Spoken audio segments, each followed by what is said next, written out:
now for the finale of this amazing, really, 8 days, 5 cities colloquy. We have a very, very special session that we're ending on today with lots of interesting news. I have to say, this all sort of began, well, it probably began a long, long time ago, but I was roped in about maybe 10 months ago. I was called into a meeting, and I was told that we want to write a book. To which I said, don't we all, right?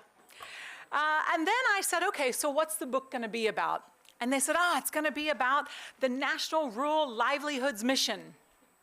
And I said, oh, so a real page-turner, huh? And I have to say that even though at first I thought a book about policy that goes by an acronym, NRLM, might not be necessarily pulp fiction, but it could be a page-turner, because in that meeting was one of the architects of this policy. And I was just hearing him speak, soft-spoken man who happens to be in this room.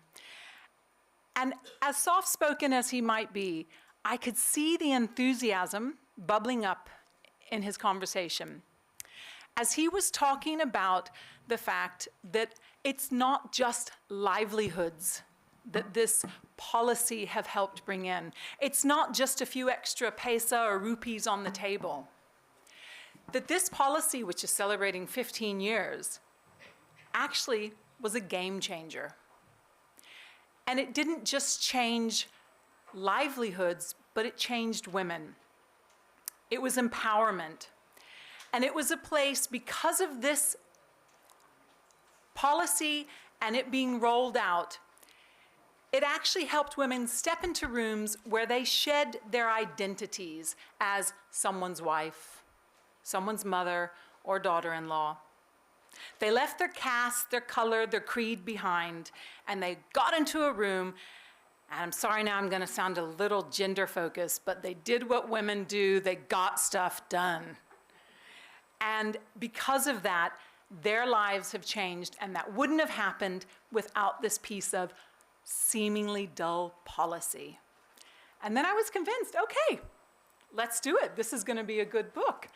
And that's what's been happening for the last 10, 11 or so months. Everybody's been working super hard. There are many, many different authors of this book that have come together and written their words of wisdom, their gyan, their experiences down so that others can benefit from it as it turns 15 years. So today we have a lot that's going to happen. We're going to have a little sneak peek of the book cover. We're also going to have a panel discussion, and we're going to have a keynote address. So if we can begin first, I would like to introduce the panelists. Allow me to introduce them, and then we can bring them on stage, or we can give a sort of singular applause at that point. May I start by saying thank you so much to T.N. Anil Kumar, who has joined us here from the Ministry of Rural Development, where he is the additional secretary. He will also be joined by Samik Das from the World Bank. We're also going to have on the panel as well the sometimes shy to come to the stage co-founder of TRI, Anish Kumar, also known as the Ideapreneur.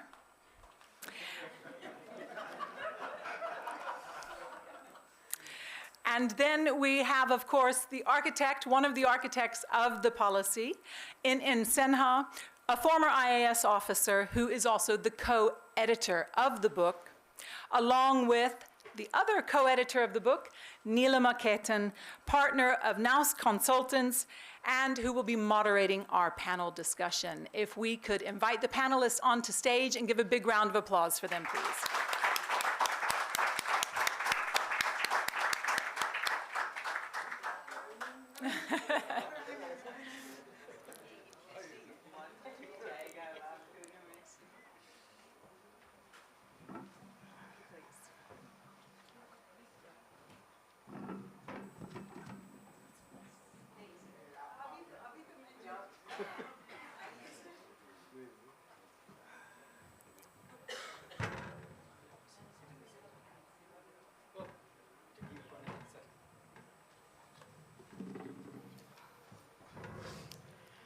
And we will begin, as I said, hold fire. We are going to be unveiling the book cover, but first I would love for Mr. Kumar to come on stage and give us a keynote address.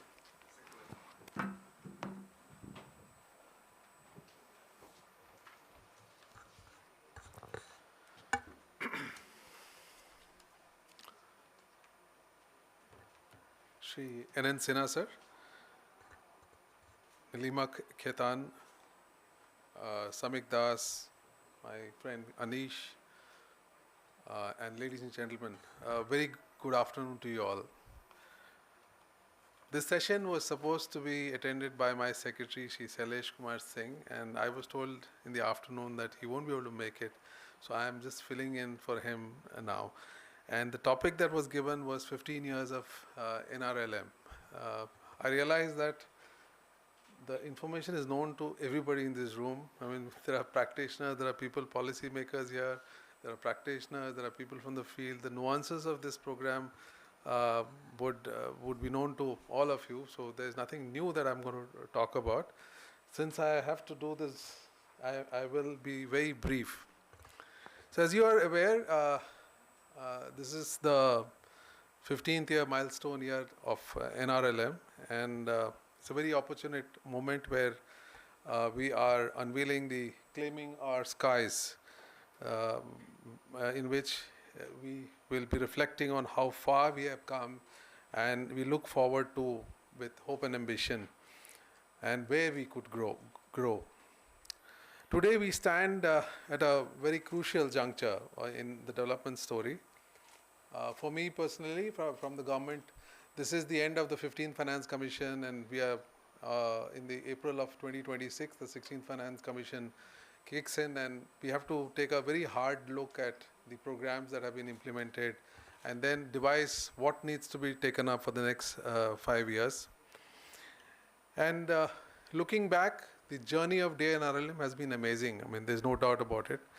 We have mobilized over 10 crore rural women into 91 lakh self-help groups. The program has done a decade and a half, and the transformation that it has brought about in all spheres, economic, social, and political, is unparalleled. Initially, it was designed as a poverty alleviation program and is now seen as a prosperity and resilience building program. The large-scale transformation has been possible primarily because of its community centrality approach. It adopted in all the interventions. That is, community-based organizations were to mediate the socio-economic empowerment journey of women. So what has been the impact? As I mentioned, 10 crore women have been mobilized into 91 lakh self-help groups. We have a federation of 5 lakh plus village organizations, 32,000 cluster-level federations, 1,285 large-scale producer collectives, PEs and FPOs, which are wholly owned and managed by women, with more than 16 lakh shareholders, 59,000 crore of financial assistance in the form of a revolving fund and a community investment fund, provided to meet the credit requirement of the women. 1.5 crore Lakpati Didis have been created in the last 2 years. There are 6 lakhs dedicated community resource persons who are the very critical element of the whole mission. And there has been partnership not only in the private sector but also with government and other ministries as well. But this impact is not just limited to these numbers. As has been mentioned in the earlier session as well, there are social, economic and political impacts as well. When you look at the social impact, there's a large scale social capital that has been garnered in these institutions of the poor. And this is encouraging cooperation among women, facilitating knowledge exchange and providing a platform for collective action. Women through these groups are engaging in mutual support and advocacy, leading to strengthening of community ties. Women have gained greater agency, mobility, and decision-making power within the households and communities. One of the important elements of the program has been inclusion, leaving no one behind. PWDs, PVTGs, elderly, transgender, they have all been mobilized into self-help groups. And the critical component of this has been the community cadres which have emerged. If you look at the economic angle, so we recently crossed the 11 lakh crore mark, the credit linkage to the self-help groups, which is a fantastic thing that we have achieved in the last 1.5 decades. Now women are leading across sectors from textiles to craft to agro-processing and services. Rural women are spearheading community enterprises and creating jobs for others in the community. And an epitome or an example of it all is the Lakhpati Didi campaign, where 1.5 crore Lakhpati Didis have been created, and we are moving in the direction of having 3 crore Lakhpati Didis. So these SHG members have now actively started using banking services, digital transactions, insurance, and pension schemes. Many have onboarded the platforms like Udyam Assist, GEM, Jan Samarth, and linking them to the formal economy. If you look at political empowerment, they have taken up leadership roles in the community institutions, especially in the self-help groups or the village organization or the CLFs, or running an FPO or a producer enterprise. But what we see now is that they are in a better position to participate in the local governance of systems such as Panchayati Raj institutions. There have also been partnerships that have happened, not only with different ministries like the Ministry of Agriculture, MSME, Animal Husbandry, Dairy, but also with private sector and civil society, bilateral and multilateral agencies, philanthropies, and e-commerce players. So we are at this juncture, we have achieved quite a bit in the last 1.5 decades, but there is a long way to go. I mean, there is still a lot of work that is to be done. As one of our seniors put it, the glass is still half full. There is a lot to celebrate, but we have to go ahead with more energy and gusto, because we have to achieve more. What has been achieved in 15 years has to be now achieved in 5-6 years. So it is in this backdrop, I think, the budget announcement that was made this year for rural prosperity and a resilience program is a very ambitious multi-sectoral program, and that is not limited just to women, but also to young farmers, to landless, to young for employment and enterprise development. So one of the basic turning point has been that the focus on enterprise, from basic livelihood to enterprise development. And as you are all aware, that enterprise development is not a straight line. I mean, there are several cycles that you have to kind of go through before you actually achieve a working and a successful enterprise. So we are all working in this direction to formulate this program. Samik and me have been discussing this for the last 3-4 months. Hopefully, we will have a good framework in a couple of months. And we would learn a lot from organizations like TRI, who are sharing these thoughts with people from the field. Going forward, I think 3 or 4 points I thought are very relevant. We need to still focus on the sustainability of community institutions. The institutions are the core to the whole structure that we have built.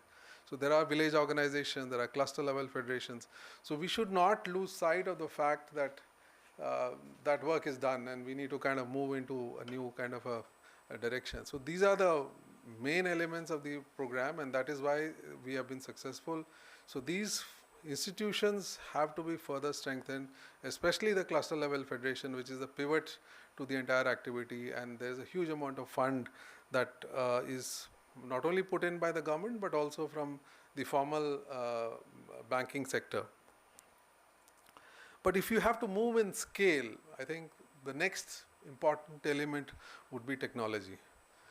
Technology and creating a platform is very critical. because accessibility to everybody is critical if you are saying you have to make change at scale. We have made some baby steps by way of the LocOS system. It's a platform for the self-help group women, and we are on the path of ensuring that it gets linked to all the other platforms that we have. So it emerges as a very good digital public infrastructure which we can use not only for financial purposes but also for marketing and for scaling and all other activities.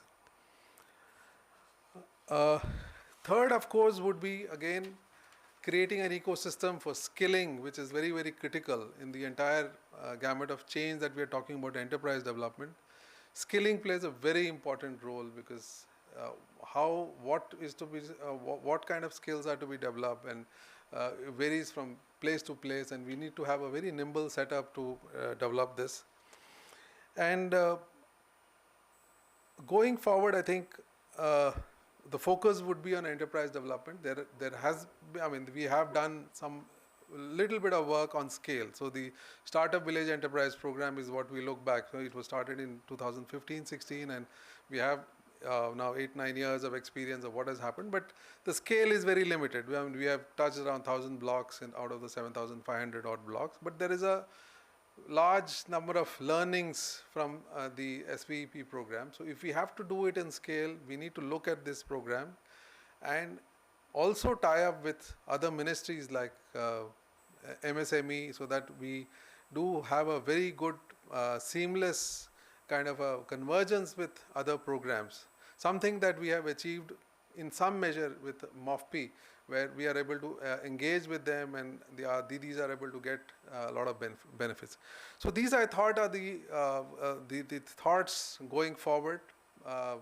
Hopefully in the next 3-4 months, when we work on this RPRP, the Rural Prosperity and Resilience programs, we will take bits and pieces of these thoughts and try to put it so that we have a robust mechanism to make the mission that has been created for the last 15 years even more stronger and help the 10 crore women achieve greater heights.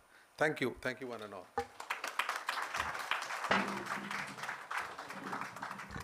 Thank you so much for that. Thank you. I would now like to call the authors of this book, the book Claiming Our Skies, the story of National Rural Livelihoods Mission, to the stage to be part of the unveiling. Could I please have Charanjit Singh, Neeta Kejriwal, Smita Jacob, Sunita Dar, and Tini Sawhney.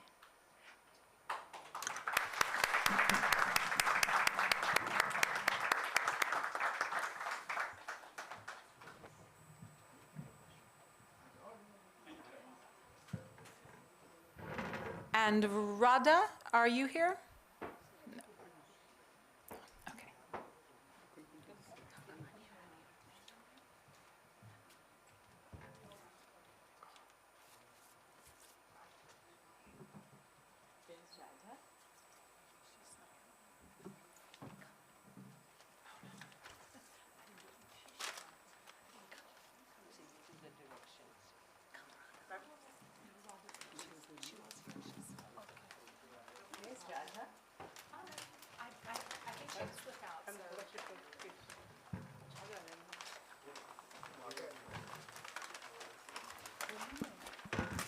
So, as we all know, we're not to judge a book by its cover. Nonetheless, have a little peek now.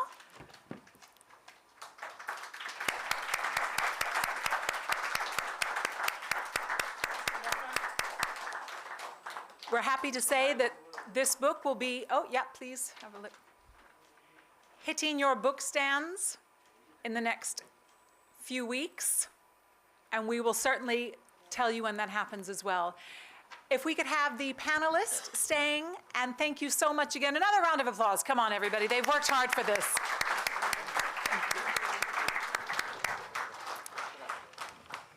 And now I will hand over to Neelima so that we can have a discussion and have a little bit more depth into this topic to whet your appetite for the book. Thank you very much, Lindy, and thank you all of you for joining us for this session. Honestly, it's been an honor and a privilege to have been part of the team putting this book together along with Sinha sir. Thank you very much, Anilji. I think your opening remarks were extremely useful.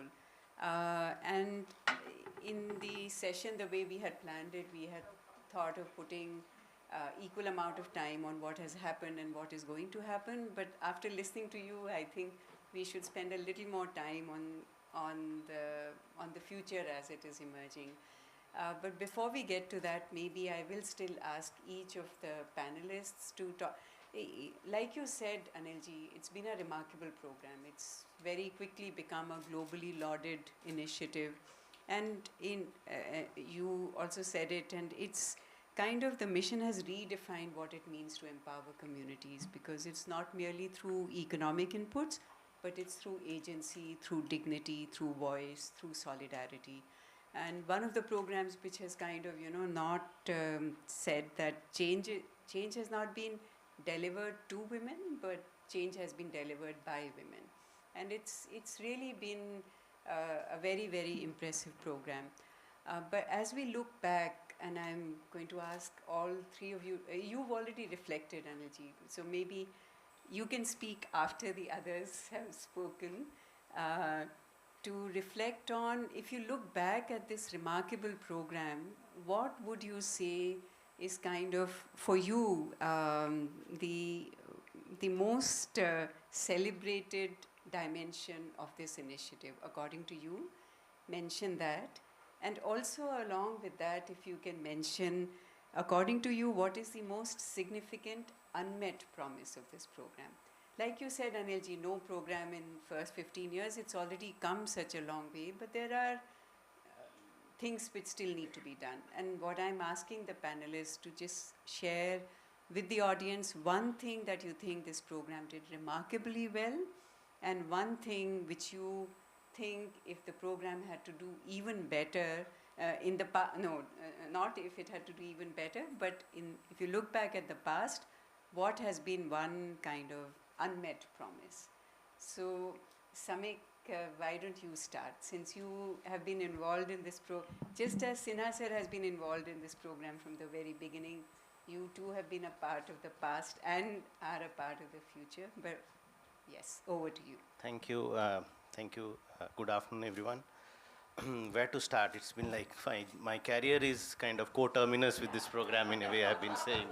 So there's a lot to say, but as you said, a couple of things. I think this program, what stands out for me is we talked about demand side, meeting the supply side. But this is one program which actually made the supply side work for the demand side.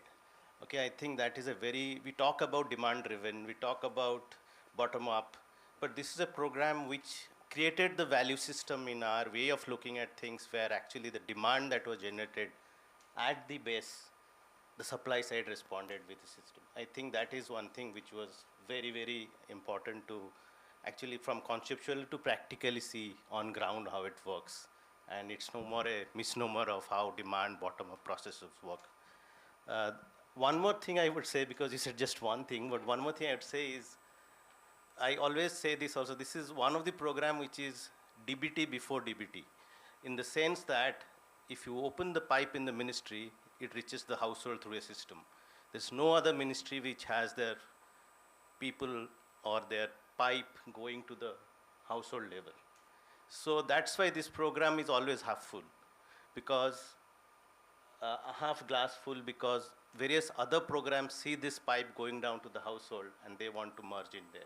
So I think these are two systemic things which has happened, which really puts it to in a category that why this program is gaining traction worldwide is also because of the systems, the processes, both bottom up and top down, how they have converged at work. I'll stop here. And unmet promise? I think, see, every good program will always have unmet promise, because the expectations goes up. But I think they could have done a lot more on the livelihood side, which I think, and enterprise side, which I think it has picked up those things now. In the coming future programs, the design that we're thinking about will be focusing on this. And I think the way financial inclusion is looked at in terms of bank linkage, that diversification into various other financial products, various other ways of looking at how you can broaden the financial inclusion to maybe private sector investments, other products like risk sharing, guarantees that could come in, maybe some bonds can be also be generated, and to bring private sector into this. I think this program in some years cannot be a totally public driven program. It has to bring in private sector investments into it. And it sounds little away from the thinking currently, but I think that's where this program has to go, because there's a lot of economic base on which the private sector can come in and participate in this program. Thank you very much, Samik. I think very interesting points that you said, especially about the integration with the private sector that you spoke about. Anish, I'm going to request you to speak next, because Sinha sir is again in a different category.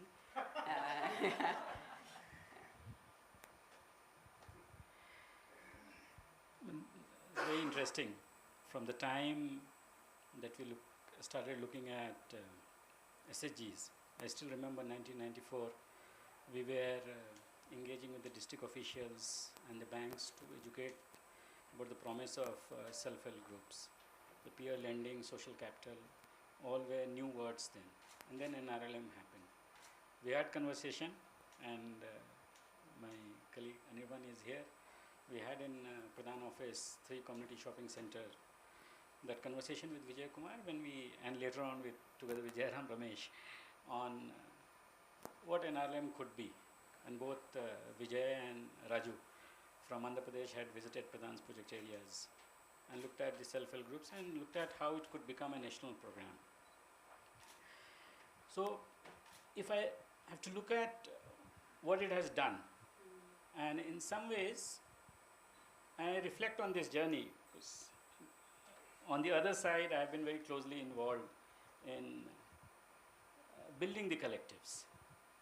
So what it does, and I have been reflecting on this for some time, there is a very interesting work that the Frankfurt School of Critical Theory has laid out, the Habermas, and it talks about public sphere. So what in a patriarchal and a society which has kept for long a large section of its population, and there are records, whether we go to the Vedic times or now, that a large section, almost 70% of the population, was outside of the mainframe of the society, either isolated like the indigenous communities, or within the communities they were markedly treated differently. That's the Dalits and the backward communities. And this has been in India for 5,000 years. So the creation of a public sphere, the way Habermas or Nancy Fraser looks at it, is one space that SHGs and this program has created. In the villages, it has created a public sphere for the women to come out and engage. That's one big, and it is a massive unlock in context of our society. The second unlock is, again, a very important unlock, and this is Honnett's theory on recognition. It talks of 3 dimensions of recognition. And he says what creates, the condition for self-realization is founded on recognition. And recognition is founded on love, rights, solidarity. This is one program which has brought, and I would urge all of us to look at Honnett's work, very powerful work. He's a living philosopher and one of my fab. So the way Honnett talks about love is what affinity, and that's again a very marked departure from SJS5. When we went to SHGs, we were looking at self-identified affinity groups. So unwittingly, without going into these psychosocial and philosophical underpinnings, we hit on this unlock of affinity, that is love, and then rights and solidarity. So anywhere you go, so one is the Panch Sutra that NRLM has, but there is another Panch Sutra if you go to the villages. It is about identity, it is about solidarity, it is about a democratic ethos of functioning. These two unlocks are unprecedented in our society, with poor people at the lower rungs of the society and women. This is a massive unlock. And let me come to the second point, and I am taking more time on that, is the institutional unlock. And that's the power of SHGs. Where is the institutional unlock? Last year's Nobel Prize to Simaglago and Robinson talked about what institutions. You come to think of SHGs in the rural context. What it does is, it unlocks a very powerful lever of engagement with the wider market society. And that's where the rural has lost out over the, right from the industrial revolution, the technology and markets have led to a losing out of the rural. And one of the facets of that is the institutional mechanism of transaction governance.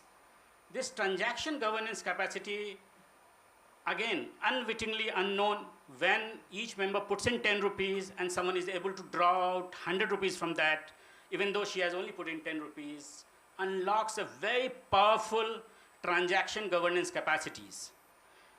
So these are my three big takeaways, and in a country like ours, it is massive. And now coming to what it is unmet, again stems from this. When we became independent, we were subjects of either British, that's the presidency towns, or the residencies, where the princely estates or the Nawabs were ruling. We were subjects.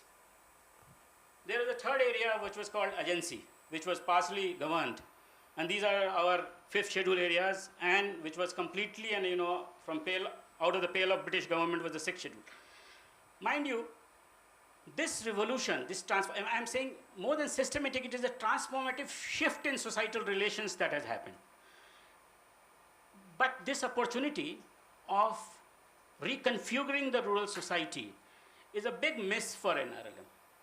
So while we would have wins around women collectives engaging with the larger society, panchayats and what have you, we haven't done enough. And we need to do enough there to make for economic drivers to kick in, or the governance drivers to kick in, to realize the full potential of the institutional unlock that has happened. And that's a massive miss. Forget about markets. Markets will come.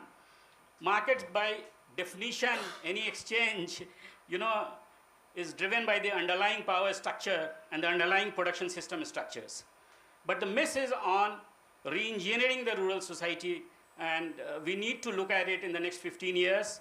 That's the real transformation. And as we look at the sectors of the economy getting reconfigured in the rural areas, primary, secondary, and tertiary, when you're looking at 2047, that is an opportunity that we should systematically build. I will stop you.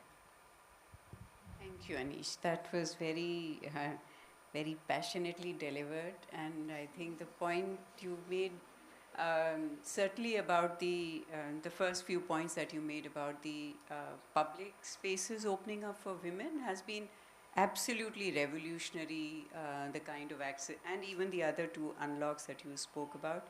And on the unmet promise, like I said, that was very passionately delivered, and I don't think people, very few will disagree with that. But how to do that is, of course, that's the tougher question, and we'll come to it. But I'll hand the mic to Sinha sir, who, like all of you know, actually this entire panel, I don't know about Anilji as much, but the entire panel otherwise is a, walking, talking, living embodiment of this program, and more than anyone else, sir,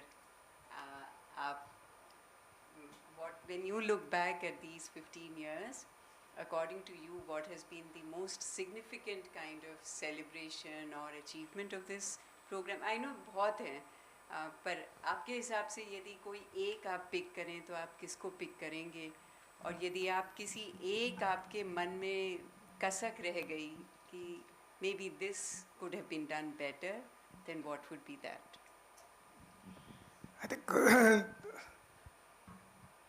Anish has spoken very eloquently and in a philosophical mode, so nobody can do him better.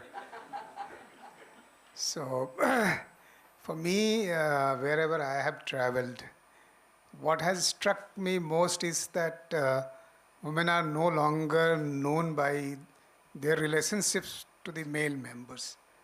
They are neither somebody's daughter-in-law, nor somebody's daughter, or not somebody's wife, but they are people themselves known by their own work, their own identity, their own agency. I think that's a very huge thing. To me, it is unprecedented, because in a career spanning over 37 years, we haven't seen this kind of thing which we have been able to see post NRLM, and in all parts of the country, whether it's Bihar or it's Chhattisgarh or it's Jammu Kashmir, or even places which have not done well as far as NRLM is concerned, like Uttar Pradesh or Haryana or Rajasthan, it has happened. So to me, it's a universal development which has happened, and we must celebrate this. I mean, if they may not have done as well in terms of enterprise, they may not have done as well in terms of the capacity of the collectives, but the fact that they have given identity to women, the fact that they have brought women into public sphere, and they have been empowered with the ability to negotiate with the public institutions, be they banks, or be they police stations, or be they block offices, it's very significant. I remember having a conversation in Kanker, Chhattisgarh. There we were asking women as to what they will do if, let's say, police station refuses to entertain your complaint. They said, we will sit on the dharna and we'll force them. So, I mean, having this confidence itself is a huge thing. And I congratulate the Ministry of Rural Development on having brought this about without the support of the ministry, which is actually supposed to work on this area. I mean, the government, of course, works in an integrated manner, and so no program is a island by itself. But the fact that there are this program has done a lot. So. In terms of Mrs. See, to me now it dawns that we need to have an exit strategy. SRLMs by themselves, which they were quite vibrant entities, gradually their capacity is weakening. We are seeing frequent turnover of staff. We are seeing frequent turnover of MDs. We are seeing a static set of or a concentrated set of staff not evolving with the needs of the program. For example, if we are moving towards livelihood, then we need to engage better with markets. We need to understand the demand. We need to understand value chains.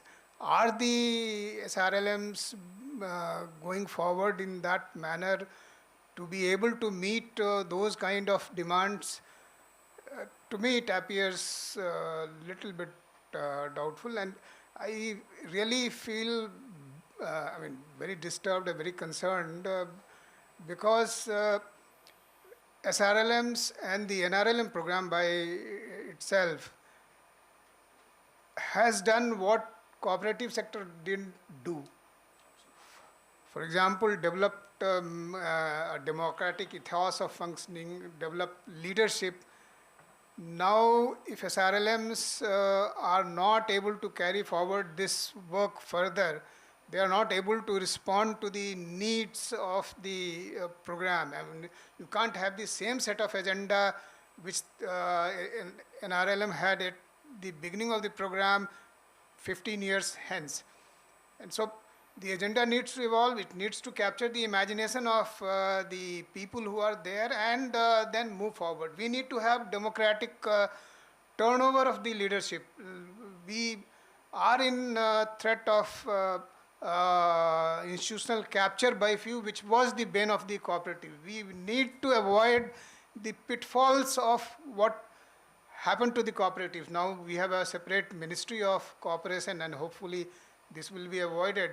But how NRLM will be in a position to avoid these pitfalls is something that we need to worry about. Now, it's not a question of doing IBCB all over again.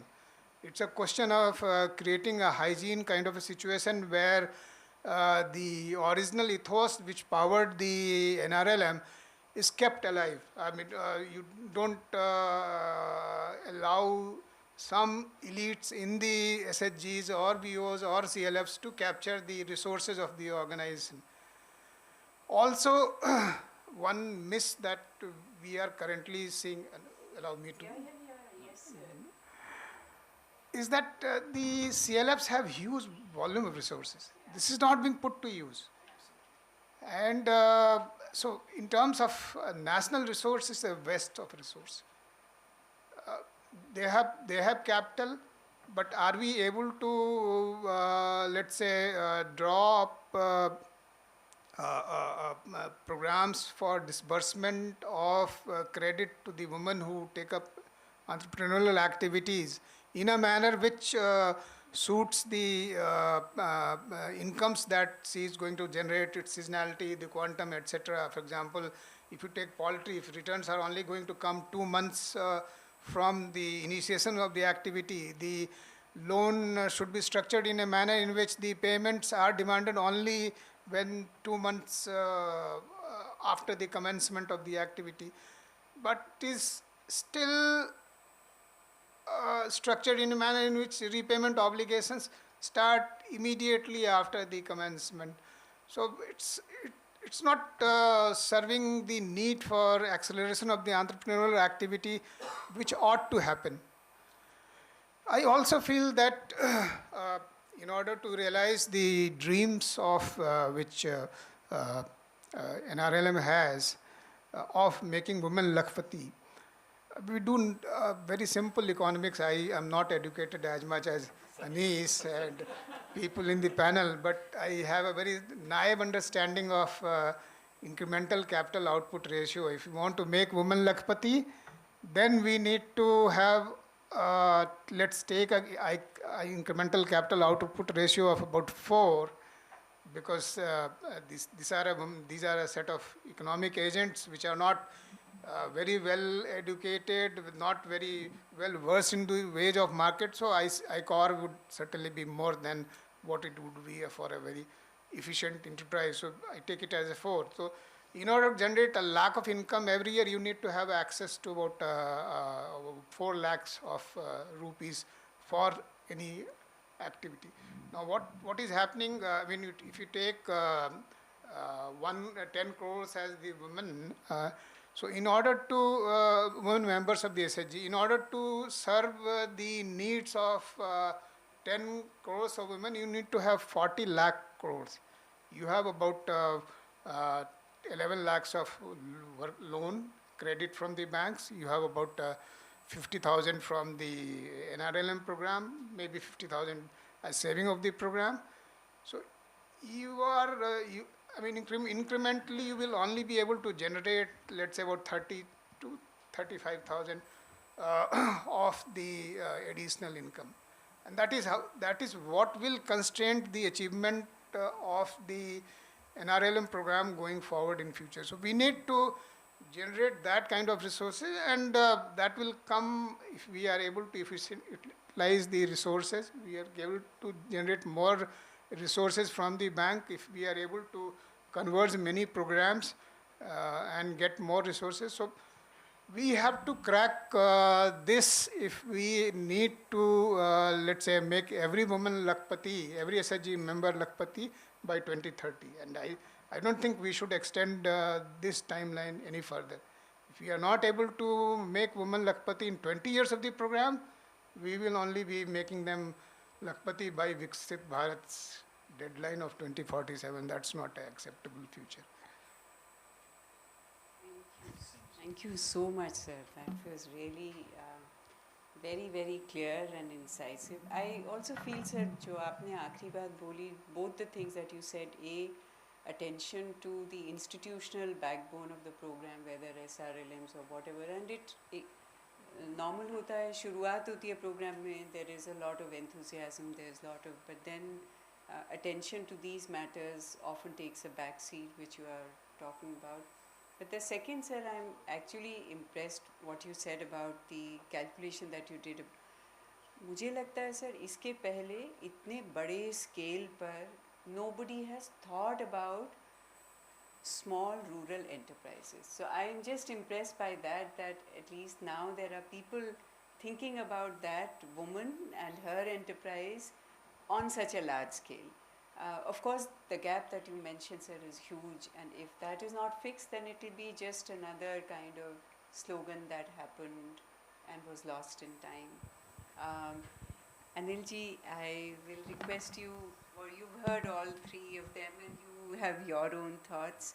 If you'd like to add anything or you'd like to contest anything. Yeah. So here's a caveat. I'm just 8 months old into the program. I'm sitting with 3 wise men, so it's like being back in the public policy class where you, after the case study you are the first person to raise your hand because the easiest one to tell the teacher. Jokes apart, so I think the points are already taken. What I've seen in the last 8 months, the strongest thing that I've felt about is, of course, as Sir said, identity. Identity is something, and identity in various ways. You are now nobody's husband.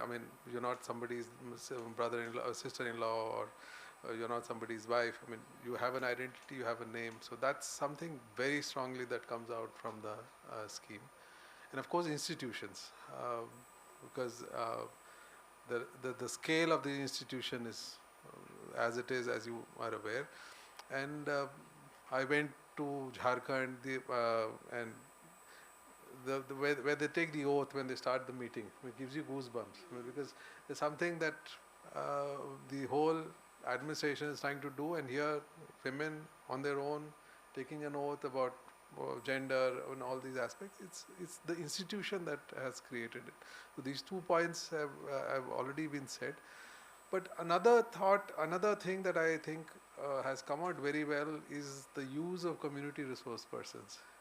Here is a kind of a tool which is working in the community. People are making use of it. It is so nuanced. It can't be put in a straight-jacketed programmatic kind of a thing, but it has worked, and it's fantastic. It's a big takeaway. One of the critical, the oil that kind of runs the machine. What has not happened, if I look at the government side, I think I may be wrong because I may not have the entire picture of the whole mission, but convergence, I thought, is something that could have been done much more, because it's like talking to government, within government, across state government, and convergence has happened in a very large scale, but it could have happened multifold. It's something that has not. And the second, I thought, how do I put it? In the sense, I find the solution to is collectives. If you don't have collectives, then you don't have economic enterprise development, and all that cannot happen. So, one is we have not been able to, we have not achieved the numbers that should have been achieved of collectives, nor have we kind of figured out the way how to do it. We are still not very clear, though conceptually, although we know that it has to be done in a particular way, but it's not happening at the pace. So there is something wrong in that formation of collectives and the oversight of the self-help group or the village organization. That something is missing, has not happened. It could have, if it had happened to a scale, things would have been a different story. Thank you. Thank you very much, Anilji. I'm looking at Lindy. This has been a very, at least for me, very absorbing conversation. I would also like to move towards the future, and I also wanted to leave some time for questions from the audience, and that's too much, but we'll still try. So very quickly, I just want to quickly move towards the future. I know, Anilji, aapne in your opening remarks, you already said that sustainability is something that we need to focus upon. You spoke about the DPI के बारे में, digital public infrastructure के बारे में, you said that how can that be leveraged to meet the needs for scale, etc. So you spoke about technology, platforms, DPI. Third, you spoke about the ecosystem for skilling. And then you spoke about the focus on enterprise development. So let me start this round with you, actually. After having heard everyone, is there anything that you'd like to add to these 4 points that you mentioned about the next phase of NRLM? There's nothing much more, but only thing is that the current scope is not limited to NRLM, because the ministry has been given the mandate of a rural resilience and a prosperity program which looks beyond women. So you're looking at young farmers, youth, landless people, and then you're looking at agricultural productivity as well. So the scope of the entire of what needs to be done has expanded a lot. So we need to look beyond NRLM as well. NRLM has to be strengthened, but there would be other aspects also dealing with the various other verticals that we are looking at. Thank you, Anilji. Of course, many of us would be tempted to ask the question whether this is the right time to expand beyond the current focus. But Samik, I would like to ask you to reflect on the future, also because you're looking at a much bigger kind of landscape than any of us. What would you say in your...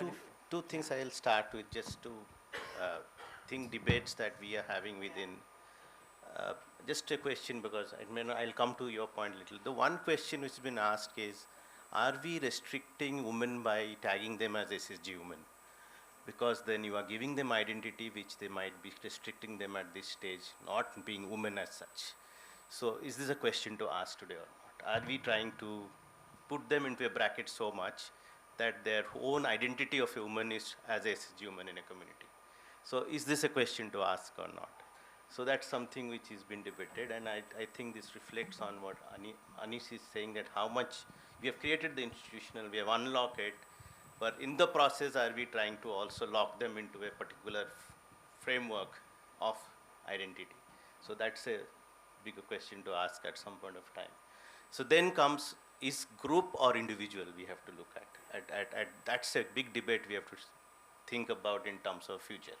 So if you are saying that it's a group-based approach, and then from the group-based approach, they have to move towards enterprise, or to be entrepreneurs, it's become a very individual-driven program there. So when you shift from a group-based approach to an individual program, your entire programming, the way you look at a program will change. So how do you do that and bring all elements of equity, all that goes into a program has to be brought in, inclusion, driving the finance in the right direction, making sure that they're able to utilize the funds for which they're taking, and how much of, again, subsidies should go into individual-driven program.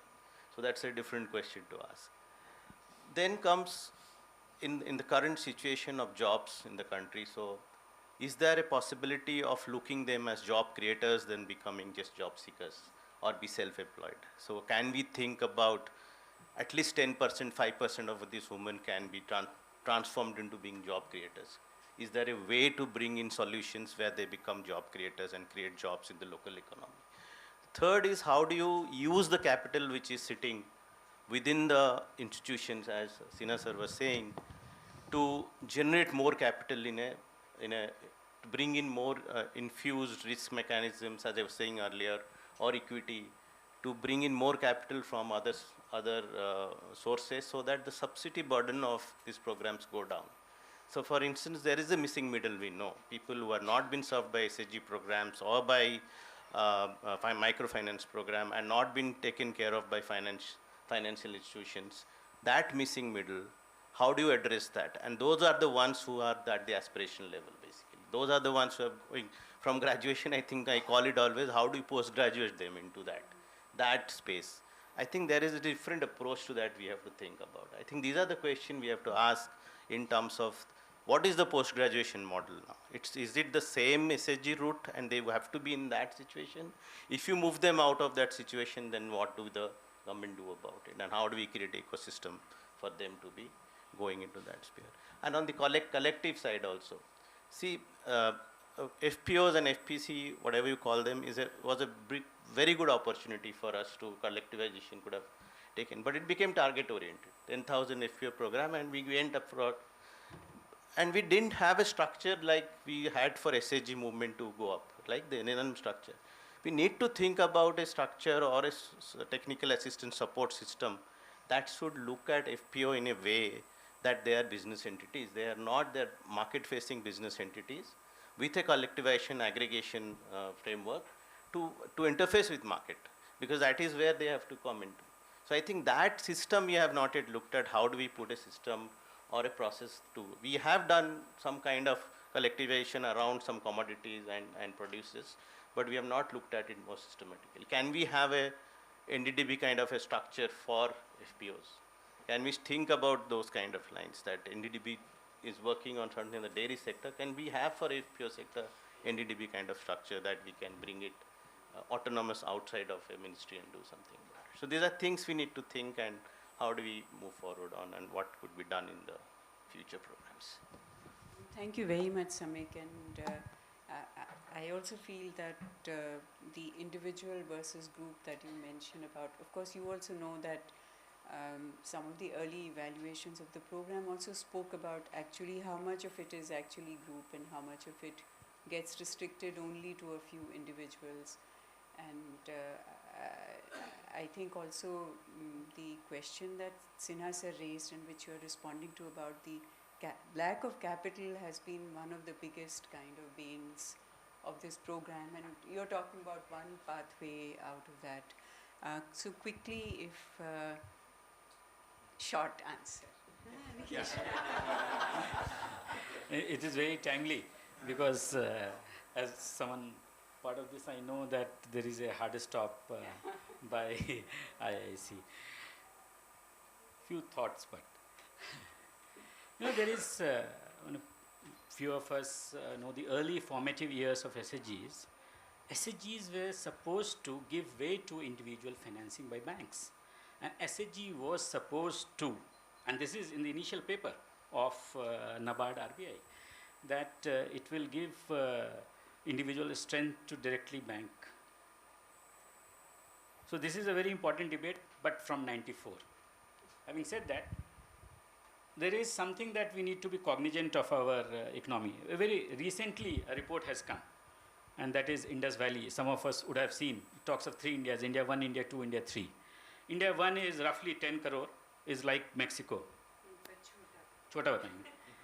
Dusra, India 2 is 30 crores, is like Indonesia. India 4, 100 crores, like Africa. हम लोग SHG में जिनसे बात कर रहे हैं, वो 100 करोड़ वाले हैं. अब हमारे लिए जो चैलेंज है ना, ये देखने का जो इंडिविजुअल और ग्रुप का है ना, इस डायकोटमी को बड़ा अच्छे से थोड़ा सा समझने का ज़रूरत है. दूसरा समझने का ज़रूरत है, जैसे सर ने बोला, हमको है ना खाली महिला तक वो एक रिस्ट्रिक्टिव आइडेंटिटी हो जाता है, SHG की महिला हो जाता है, तो वो है एक चैलेंज. बट दूसरा क्या आइडेंटिटी है ना एक्वायर करेंगे, और पहले क्या था, हज़ारों साल से क्या था, इसको भी थोड़ा सा हम लोग को मद्देनज़र रखना चाहिए. But I will very quickly come to what could happen in future. I think हमने जो CLF बनाया है, कि हमारा जो सक्सेस SHG के साथ है ना, VO के साथ है ना, CLF के साथ है. अच्छा, वो क्यों है? ये बहुत ही इम्पोर्टेंट प्रश्न है. Face to face engagement lends itself to a kind of a associational character, which is very different from where you have representational or non-face based interaction. That is something we don't have in NRLM. It is to be learnt, and it is very tough, as we know 1904 cooperatives, and we know how cooperative has failed us. So but it is a very important thing to focus on, and it is a very new skills. It is not about IBCB. IBCB we are focused on SHGs. वो पंचसूत्र से face to face में हो जाता है, आपको CLF उससे नहीं होने वाला है. क्या से होगा, इस पर जरूर हमको है ना अच्छे से चर्चा करना चाहिए. दूसरा विषय कैपिटल का है. बहुत ही इंटरेस्टिंग सर आपने जो चर्चा की. एक बार मैं ऐसे गणित कर रहा था, 10,000 अगर हमारा मॉडल CLF है, हर के पास 2-2, 3-3 करोड़ है, तो हमने 20,000, 30,000 करोड़ तो देख रहे हैं. अच्छा, 20,000, 30,000 हमने है ना सब तरह का फाइनेंस बोले. सब्सिडी कितना है वो है ना अच्छे से समीक ने बताया है. I don't agree with that. 46% हमने इनडायरेक्ट टैक्स गाँव वाला देता है, तो सब्सिडी ज़्यादा ही मिलना चाहिए उनको, कोई बात नहीं. लेकिन हमने दूसरा बात है ना पूछते हैं कि 30,000 करोड़ का हो क्या रहा है. कहीं पर हमको डर है चोरी कर लेंगे, तो तो हमने है ना कोई अच्छा अधिकारी है उनको लेने नहीं दे रहा है, कहीं पर अधिकारी संलिप्त हो गया है तो ऐसे ही इवेपोरेट कर रहा है डेली बेसिस पर। अब उस पैसे का आप क्या कर सकते हैं? We have examples and I heard other day and you are having this conversation of TVs. TVs are very different era, but let's look at it. How was TVs funded? TVs were funded by local bodies. And I did that calculation between panchayats and the CLFs. This is cold money. How do you make it hot? You have to create vehicles for that. One effort that we have been doing, and sir के साथ हम लोग ने बात करके sir pan IT का उनके साथ मिलकर हम लोग ने माइक्रो इक्विटी डालो ना CLF से. So one place we are trying, CLF अपना पैसा से माइक्रो इक्विटी डाल करके करे. Those would, एक जगह हम लोग और ट्राई कर रहे हैं, पंचायत एक है ना कंपनी बनाए, is a stakeholder, and the law permits that. And you see many schemes actually have CLFs and panchayats to come in. They could come in as equity holders. You see, it will create a revenue stream. That is the story of Mondragon. That is the story of TV. That is something that Ilaben also talked about when she captured it in Anubandh. So the point is, let's look at the rural economy in totality. Let's look at the opportunity in totality, and these four I's: the individual, the institution, the investment, and the initiative. You pick up all these four I's. If we are not get it this right, you have to get the design right, we will see a flourishing ecosystem there, which will allow people to hop on to that train of growth. I'll stop here. Thank you, Anish. Sir, I'll pass the mic to you. आपने समस्या बताई, अब उसका हल भी बताइए.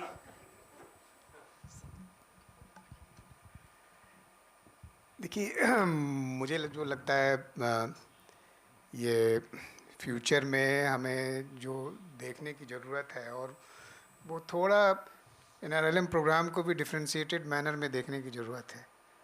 Now we are largely working in the agricultural sphere, now farm sphere. Now if we disaggregate the members of the SHG by holding. So we have about half of them coming from families who come from either landless laborers or marginal farmers, and so their access to agriculture resources is not as much. So we need to be very imaginative about having programs which make up for their lack of resources, and we need to create value chains that work. And our ability to identify the avenues and to support them in multifold manner, including convergence from all the agencies and resources of the state, Gram Panchayat, Cooperative Bank, the Root SETI and banks, all of them put together, to support their enterprises in a manner in which all of them are able to rise in a sense together. That is the issue that we need to crack. To me, if we are not able to do, we will again have two kinds of SHG members, one who were able to benefit, another who still got left behind, and in the process created more inequity into the system. So that's a issue that we need to face, and we need to probably choose activities which help such resource poor families. We need to design the ecosystem that is able to enable them to rise, and to that extent we need to create partnership multiple institutions. LOCOS should be a game changer if it allows people from all sectors, including private sectors, to come in. We need to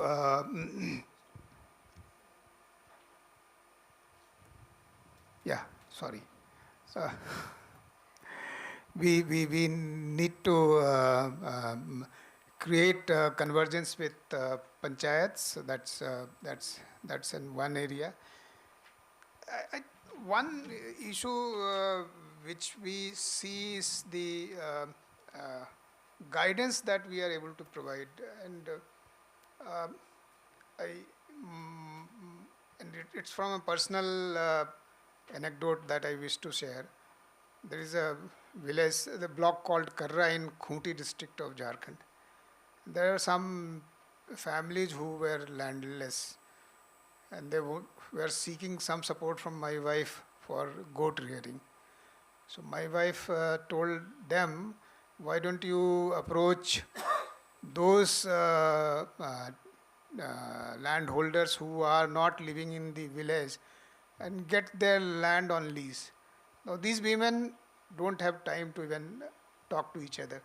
They got so much activity by themselves. So I'm saying imaginative enterprises to put their energies and bringing all their resources together is what will this program, what will propel this program, which brings prosperity for all. And this is a challenge which NRLM at the center, SRLMs at the state level, and CLFs at the ground level have to meet.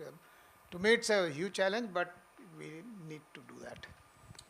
Thank you very much, sir.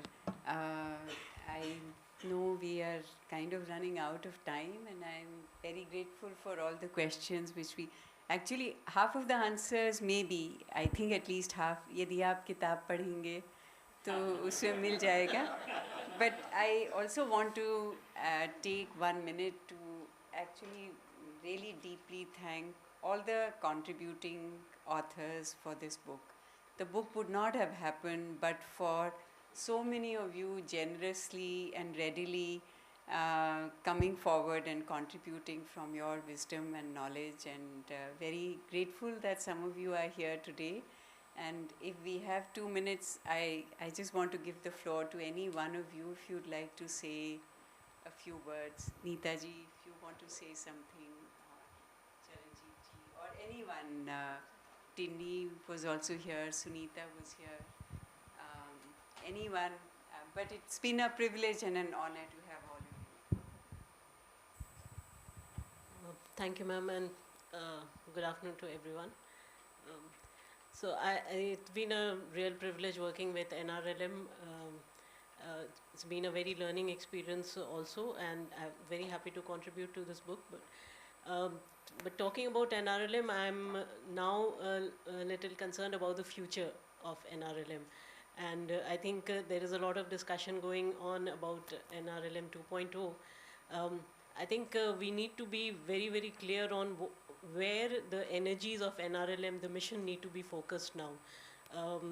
A lot of base has been created. We should acknowledge that this base is created and focus our energies elsewhere, whatever we need to do in future. And many of the things have been mentioned now, but in my view, focusing on the CLFs, the strengthening of the CLFs, because you talked about the exit strategy, and the exit strategy has to be linked with the strengthening of the CLFs.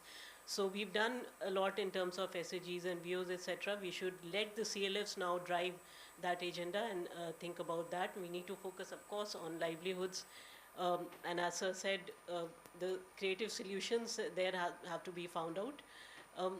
And one thing that I think we have not talked about here, a couple of things actually, which I think are very important. One is taking the ultra poor strategy forward. The people who are really left out of even the SAG ecosystem, even after so many years, we need to take that forward. Gender focus, talking about gender related issues, bringing that gender awareness not only amongst the SAG members but also in the ecosystem around us. I think NRLM will have to do a little more work trying to bring that about also. A very important thing, I think this has also been mentioned today, is that the energy, the vitality that the mission had in the initial years, that kind of re-energizing of the mission is somehow, I know, re-energize the SRLMs, bring their focus to the right perspective, the right things to do. That is something that I think, again, we need to really do. And I think there are a few more years that this program needs to work for to get to where we want to. So that re-energizing is, I think, something that the ministry really needs to look into. Thank you. Thank you very much. Also, maybe Sunita and Dini are sitting at the back. Just quick, sir, do shab Okay, thank you very much. So as all have said that a lot of ground has been covered, so no doubt that need to be applauded. But no, as I have seen in my government service of more than 30 years, sometimes the things get stagnant and so that becomes very dangerous. So I fully support Nita that we need to re-energize ourselves and we can't rest on our laurels, so that need to be worked upon. So, and as the country is changing and the new difficulties are coming, I think we should keep that also in mind. First of all, climate, I think. So, as you must have seen, so many disasters happening. So, and I always say that the poor and especially women are going to be impacted the first. So, I think that is a most critical factor, and some of the subs. Schemes of NRLM like MKSP, etc. I think they need a relook, and how we move ahead, I think that will be the most critical factor, I think, that we need to work upon. And the second thing I just want to because now you have given me the mic, so I will just stick to it. Like financial inclusion, like Anish also mentioned, so many new things are coming in the market. Why, whether there are these are online marketing, there are payment banks, etc. Like equity are there, the bonds are there. So I think we need to do a lot of work in this financial inclusion also. So we can't be dependent on the same thing we are working on financial. So these 2 points I want to highlight. There are other things also. Thank you. Thank you. I think this was a very interesting conversation, and I just have two reflections. I'm sure we'll have a round table to pick up many of the reflections that have come. One of them being on the identities of the women. I think uppermost what we miss always is that she is a survivor of violence.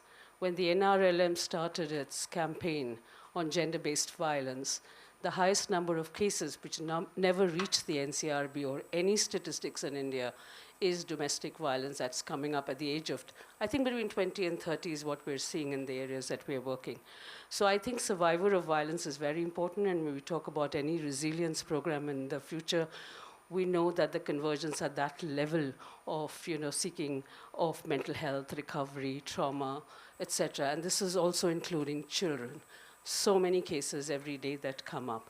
I think women are converging at the grassroots. They are the model of convergence. They are actually occupying spaces that departments and ministries don't do, whether it be in legal services, whether it be in accompaniment, whether it be in organizing, and etc. My second thing that I picked up today is exit strategy. My Les Makia closed. A lot of work went into it for 30 years. Something has to close. I think projects close. But the processes of empowerment, rights-based, should never be ceded by the state, because services, empowerment, rights, constitutional values can only be done by the state. And there are many, many civil society organizations that can provide and partner. And I think women's groups are being left out of the process. I would deeply urge that women's rights organizations partner some of these processes so that they can mentor. They're in the background. They can facilitate and create a better path to walk in. But congratulations to NRLM. I'm very impressed by all that has happened in the years that has gone by. Thank you.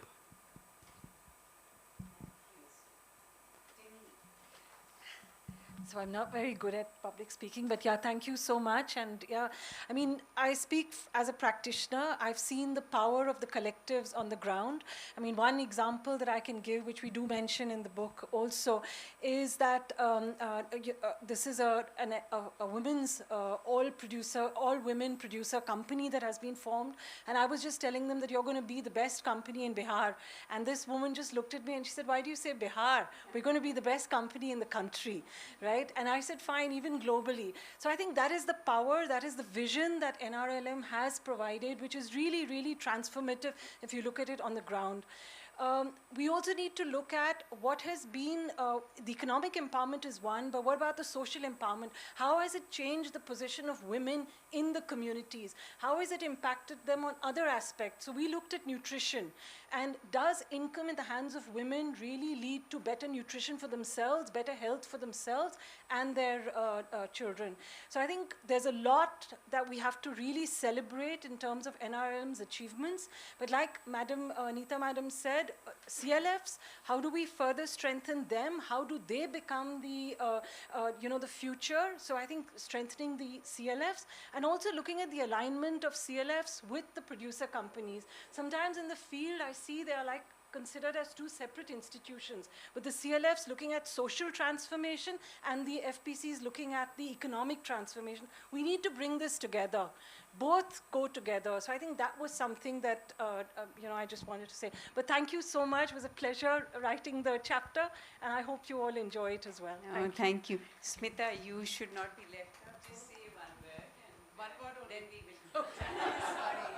No. But I'm very, very indebted to every contributing author. Thank you. Firstly, I just want to say a big thanks to Sinha sir and Nilimaji for even inviting me to actually be a contributor to the book. Just a little bit of background, I was part of the national unit in NRLM, and was very privileged to work with Mr. Vijay Kumar, Neeta ma'am, Samik. I think all of us really were part of the design stage. So I kept saying that, writing the book was a real pleasure, because it was a complete trip down memory lane to look at, everything we had put together, and a lot of thought and I think consultation had gone in, and it was a very consultative process to design a program like this. I just want to say that it's also the chapter that we wrote. For me, I think one of the biggest takeaways, and continues to be in my career. I mean, I've been a development professional for almost 2 decades, and all I see is NRLM's one of its biggest contributions has been the large pool of professionals who have engaged in rural development at large. I don't think any program has been able to do that, and that's such a almost unintended consequence. I don't think that's what we set out to do, but the set of professionals that we have today in the country who, because all of us went out and worked in the villages, and who are now interested and see rural development as an important, and I would say almost even glamorous career. So I think that is, for me, that was just absolutely amazing. Thank you. Thank you. Thank you, Lindy. Sorry to exceed the brief. Thank you all very much. Not at all. Could we have a huge round of Thank you, applause for this? This has been great.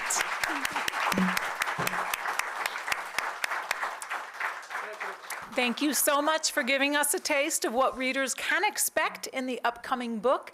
We'll have a final photo, and then we would like to give you a small token of our appreciation for being here today.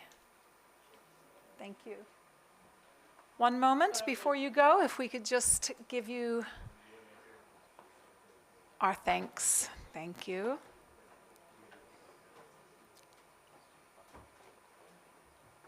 I want to invite Upma to come and be part of this program.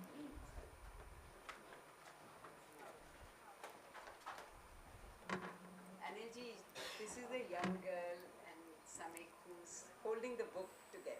Yes. Thank you very much. Thank you. Thank you, everyone. And if I could just have, one more photo. Yes.